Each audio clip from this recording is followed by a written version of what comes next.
తాజాంశాన్ని చూస్తున్నాం. తిరుమల లడ్డూ కల్తీ వ్యవహారంపై ఏకసభ్య కమిటీని ప్రభుత్వం నియమించింది.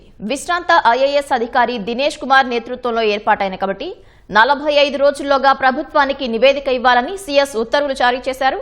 మరింత సమాచారం మా ప్రతినిధి కృష్ణ అడిగి తెలుసుకుందాం. కృష్ణ, కల్తీ ఘటనపై నియమించిన కమిటీ వివరాలేంటి?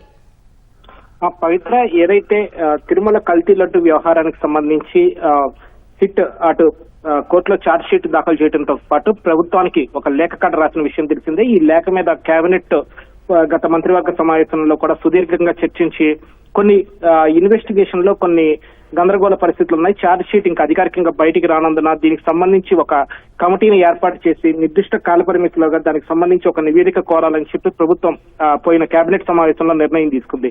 అందుకు అనుగుణంగా విశ్రాంత ఐఏఎస్ అధికారి దినేష్ కుమార్ తో ఏకసభ్య కమిటీని ఏర్పాటు చేస్తూ సిఎస్ విజయానంద్ ఉత్తర్వులు జారీ చేశారు. మొత్తంగా చూస్తే 45 రోజుల్లోగా నివేదిక సమర్పించాలని చెప్పి కమిటీకి నివేదించారు. ఇందులో ప్రధానంగా కనుక చూస్తే టెండర్ నిబంధనల సడలింపు నుంచి జరిగిన పరిణామాల్లో లోపాలు, అలాగే నిర్లక్ష్యాలు, వైఫల్యాలు పరిశీలించడంతో పాటు నిర్ణయాల్లో తగిన జాగ్రత్త తీసుకోబడ్డాయా లేదా, సరైన కారణాలు నమోదు చేశారా లేదా వంటి వాటిని అధ్యయనం చేయాలని చెప్పి ఇక్కడ సూచించారు.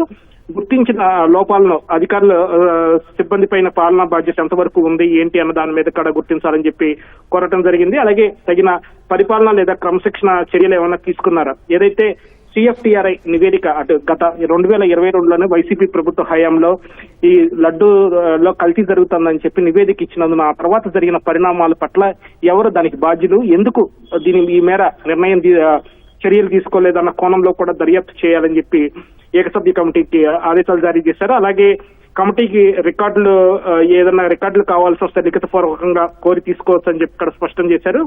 మొత్తంగా 45 రోజుల్లో కూడా సమగ్ర విచారణ పూర్తి చేసి ప్రభుత్వానికి నివేదిక అందజేయాలని చెప్పి సిఎస్ విజయానంద్ ఈ మేర ఉత్తర్వులు జారీ చేశారు. పవిత్ర, రైట్, ధన్యవాదాలు కృష్ణ.